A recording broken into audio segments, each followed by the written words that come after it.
लगातार कोई डबल अगर पैसा करता गया वो तो सर फिर झुनझुनवाला जी से भी ऊपर हो जाएगा। जहां इस बैंक और आईओबी को प्राइवेट होने की खबरें पिछले 1.5 साल से लगातार प्रक्रिया हमें अपने दिमाग में डालनी पड़ेगी कि रिजल्ट चाहे कितना अच्छा आ रहा हो तो हमें थोड़ा सा संयम लाकर ही मार्केट में बैठना पड़ेगा।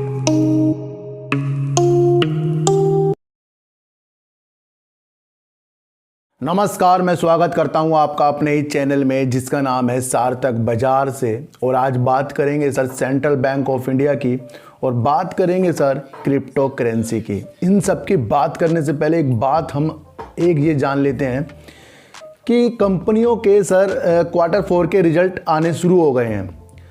कुछ कंपनियों ने अच्छा बिजनेस किया है, अच्छा प्रॉफिट लाकर दिखाया है और ऐसी संभावना जाग जाती है कि जैसे रिजल्ट हम देख लेते हैं अच्छा प्रॉफिट आया, चाहे वो कोई से बैंक में आ रहा हो, कंपनियों में आ रहा हो, तो अगले दिन उसका इफ़ेक्ट हमें उस हिसाब से नहीं देखने को मिलता जिस हिसाब से उसके अंदर प्रॉफिट आ रहा है। अब इसे आप सर युद्ध की स्थिति मान लो या आप कोरोना का कहर मान लो कि कोरोना भी दोबारा से उत्पन्न जो हो रहा है, कुछ भी आप मान सकते हो, क्योंकि सर मार्केट में तो इशारों में ही मार्केट गिर जाती है। क्योंकि सर लोगों को अंदेशा जो हो जाता है वो ही इस मार्केट में देखने को मिलता है। सारा काम ही अंदेशे का है सर। इसमें अंदेशा लगाना पड़ता है कि आज की न्यूज़ का बाद में क्या इफ़ेक्ट पड़ेगा या कल क्या इफ़ेक्ट पड़ेगा। तो जितने भी रिजल्ट आ रहे हैं उसका कुछ भी खासा इफ़ेक्ट हमें अगले दिन देखने को नहीं मिलता। ये अब प्रक्रिया हमें अपने दिमाग में डालनी पड़ेगी कि रिजल्ट चाहे कितना अच्छा आ रहा हो तो हमें थोड़ा सा संयम लाकर ही मार्केट में बैठना पड़ेगा सर। तो बात करते हैं सर क्रिप्टो करेंसी की। और क्रिप्टो करेंसी में सरकार इसके अंदर सर 28% जीएसटी लगाना चाहती है, क्योंकि जीएसटी परिषद चाहता है कि क्रिप्टो करेंसी को सर कैसीनो और लॉटरी के बराबर रखा जाए। तो 28% इसके अंदर लगाने की बात चल रही है। तो अगली जो भी बैठक सर जीएसटी परिषद की होगी उसके अंदर इसमें निर्णय लिया जाएगा। फिलहाल तो आपको ये जानना है कि क्रिप्टो करेंसी में 28% का भी टैक्स लग सकता है। तो बात करते हैं sir central bank of India की। और सेंट्रल बैंक ऑफ इंडिया ने बहुत ही अच्छा रिजल्ट प्रस्तुत कर दिया है। जहां इस बैंक और आईओबी को प्राइवेट होने की खबरें पिछले 1.5 साल से लगातार चल रही है और पिछले 15-20 दिन पहले भी खबर आई थी कि इन दोनों बैंकों को जल्दी से प्राइवेट करने की एक प्रक्रिया शुरू की जाएगी। ये भी निकल कर आ गया है। और जब सर प्राइवेट की न्यूज़ शुरू में आई थी तो तब इन बैंकों में वैसा काम नहीं होता था जो उसके बाद से अब होने लग गया है सर।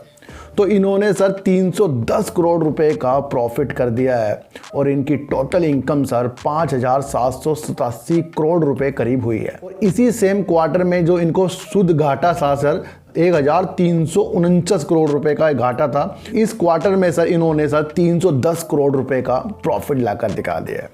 अब एक बात हमें ये समझनी होगी कि जब बैंक अच्छी काम कर रहा है तो प्राइवेट होने की जो संभावना है सर 80 से 90% कम हो जाती है। क्योंकि जब बैंक अच्छा काम कर रहा है, प्रॉफिट आ रहा है, तो सरकार इसके ऊपर ज़रूर ध्यान देगी और जो प्राइवेट होने की प्रक्रिया है मेरे ख्याल से आगे जाकर इसके अंदर विलंब ना हो जाए। क्योंकि अभी हाल ही में एक जो न्यूज़ निकल कर आई थी कि सेंट्रल बैंक ऑफ इंडिया अपनी 600 ब्रांच को बंद करने वाला है। और वो ऐसी ब्रांच को बंद कर रहा है जिसमें उनको घाटा हो रहा है या कुछ काम नहीं सही चल रहा है। तो उन ब्रांचों को या तो वो बंद कर देगा या वो किसी बैंकों के साथ उसे विलय कर देगा, यानी कि मर्जर कर देगा।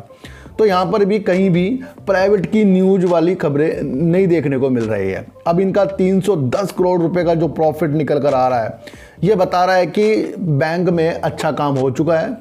तो अभी हमें कुछ दिनों के लिए प्राइवेट वाली जो न्यूज़ है ना वो भूलनी पड़ेगी। क्यों? क्योंकि अंदेशा हो रहा है। अगर लॉस आता तो ये सोच सकते थे कि हाँ आगे जाकर ये प्राइवेट जल्दी से होगा। फिर भी कुछ भी चीज़ें मार्केट में हो सकती है, लेकिन हमें वो प्राइवेट वाली न्यूज़ लेकर चल के इसके अंदर अपनी होल्डिंग को और ज़्यादा नहीं करना है। या आपके अंदर एक ऐसी क्षमता जागनी है कि अगर बैंक प्रॉफिट कर रहा है तो किस तरीके से इसके अंदर आप होल्ड कर सकते हो। ये सारी चीज़ें आपको अपने हिसाब से देखनी पड़ेगी। क्योंकि सर शेयर मार्केट में ना लाखों लोग आपको टारगेटों में उलझा रहे हैं। लाखों लोग आपको कह रहे हैं कि आज पैसा लगाया कल डबल हो जाएगा। सर देखो 100 में से 1-2 का ही होता होगा, वो भी तुक्के से हो जाता होगा। लगातार कोई डबल अगर पैसा करता गया वो तो सर फिर झुनझुनवाला जी से भी ऊपर हो जाएगा। अगर आपको कहता है कि मैं लगातार प्रॉफिट कर रहा हूं, तो फिर सर आप ये देखो ना, उसका प्रॉफिट एक बार उसने डबल कर दिया, फिर वो डबल पैसे को और डबल कर देगा, ये तो सर फिर वो तो राजा ही बन जाएगा।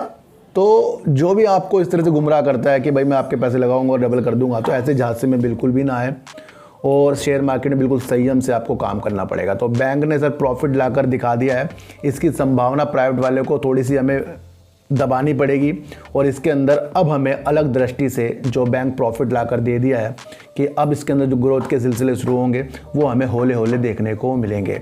अब ये नहीं सर ये कल ही आपको एकदम से अपर सर्किट लगा भी सकता है, नहीं भी लगा सकता है, क्योंकि अच्छे बैंकों के जो रिजल्ट आए उन्होंने तो सर अपर सर्किट लगा ही नहीं है। तो सारी संभावना को तलाश कीजिए और ऐसी वीडियो देखने के लिए मेरे चैनल पे आइए जरूर सर। सब्सक्राइब भले मत कीजिए, लेकिन मेरी बातों को गौर से सुनिए ही सुनिए। तो सर चींटी को आटा दीजिए, गाय को रोटी दीजिए और अपने बच्चों को ज़्यादा से ज़्यादा प्यार कीजिए, क्योंकि बच्चे ही आपकी मासूमियत से किस्मत पलटेंगे। तो फिर मिलेंगे आपसे नई वीडियो के साथ, जब तक के लिए नमस्कार।